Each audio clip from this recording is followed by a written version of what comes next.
Here's a big name for you, A.J. Green. I'm a little nervous about A.J. Green. Look, I think he's a wide receiver stud. He's been a stud for years, obviously. I'm a little nervous about him this year, where he's going in drafts. He's my wide receiver 10, but here's a guy who had a career low reception rate last season, had just 3 games of 85 yards or more. He's just not the most consistent receiver. You know, Tristan Cockcroft, who does a great job with our consistency rankings, he has A.J. Green as number 27 among his receivers in his consistency ranks. Green currently going at the end of round 2.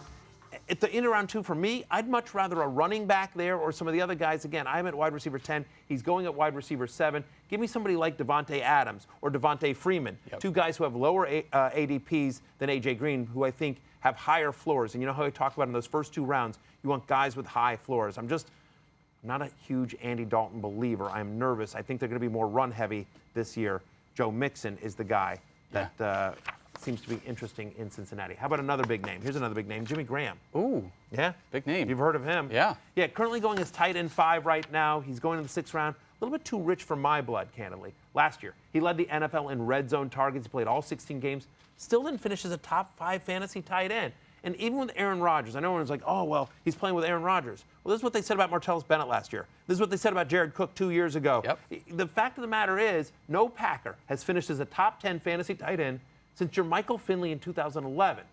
I look at last season as more of his ceiling than his floor. He's my tight end 10. He's got an ADP of tight end 5. Jimmy Graham is a guy that won't be on a lot of my teams this year. What's next? Next question comes from one of our injury minions, Marcello. Hey, it's Marcello. Oh, I love this guy. Yeah, he's the best. Love him. So much better than Fabricio. Yeah, I'm a big Marcello fan. What's going on, Marcello? How are you? It seems like you're banged up here. What's Matthew, I speak a little bit of minion. Okay. I can handle this. Marcello, you're yes? Yeah, okay.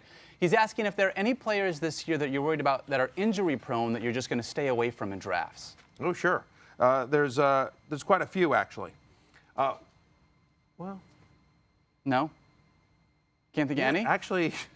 I feel like, Matthew, this is where you're supposed to say Jordan Reed. Is it? Yeah. Remember? I think so. Just I say, don't think so. Jordan Reed's going to stay healthy this year. I think you're supposed He's to. not the guy. No. I was trying to come up with the names, and I couldn't really come up with anyone. But you remember, we had this conversation last week, remember?